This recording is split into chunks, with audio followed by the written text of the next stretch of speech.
Maïva a grandi à Stains, dans le 93. C'est ici qu'elle a découvert l'alto, un instrument qu'elle n'a plus lâché depuis ses 5 ans. Aujourd'hui, quand elle ne travaille pas ses partitions, elle est éducatrice dans son quartier et met la jeune génération au diapason. 1, 2, 3 et...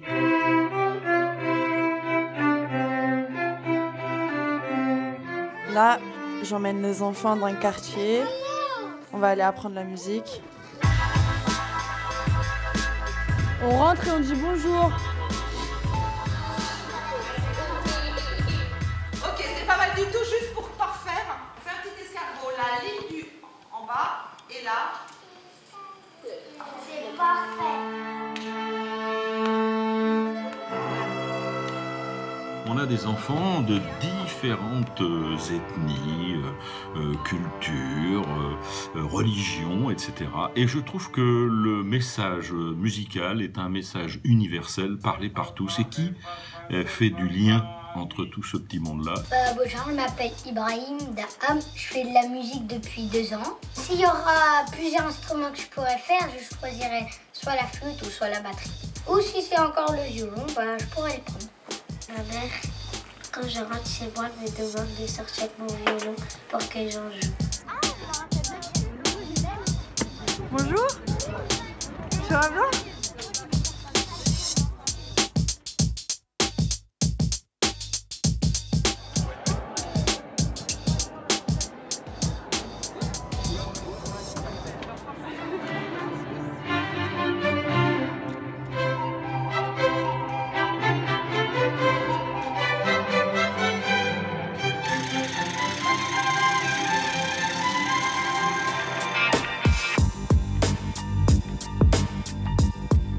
À Stains, Maëva nous accueille dans sa cité.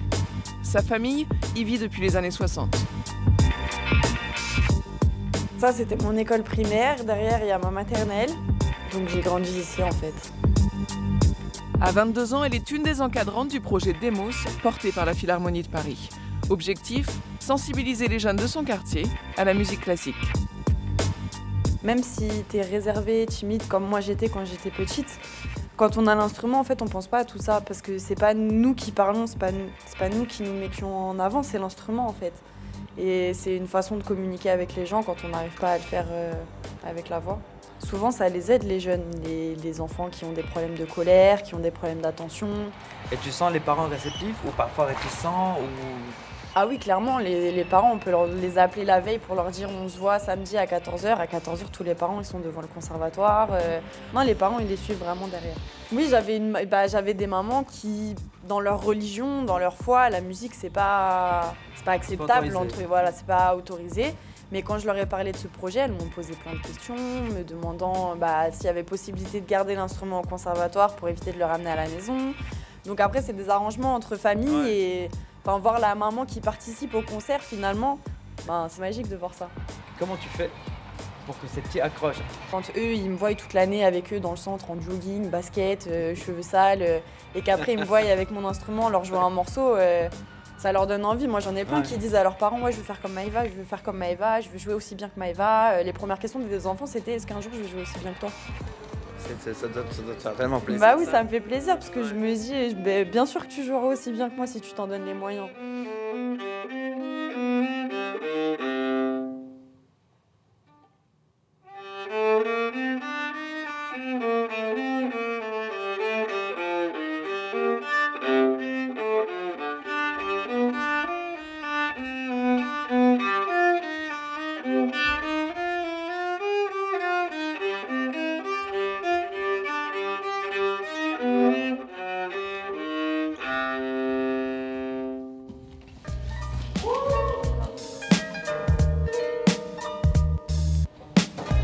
Depuis plus de 10 ans, Maïva est soutenue par Zaya Zouani.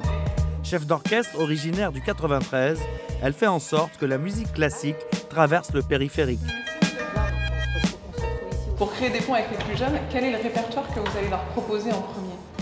En fait, il n'y a pas de répertoire spécifique qu'on propose en premier. La musique classique telle qu'on peut l'entendre, c'est une musique, alors certes, qui a une origine européenne, puisque c'est une culture c'est un patrimoine qui est né en Europe.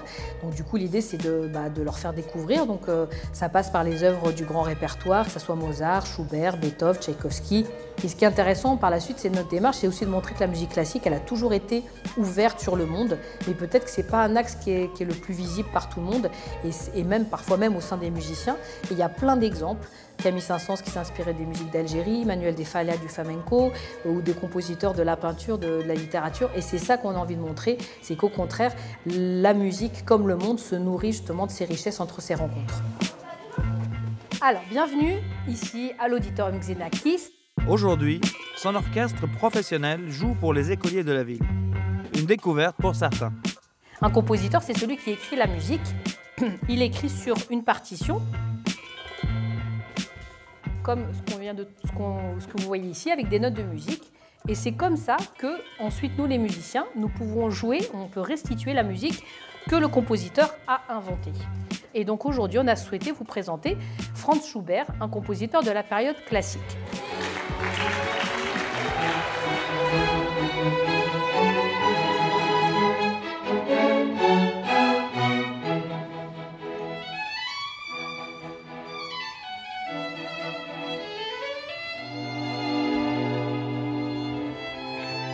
Si vous aussi vous souhaitez raconter votre quartier, un mail, Twitter et Facebook.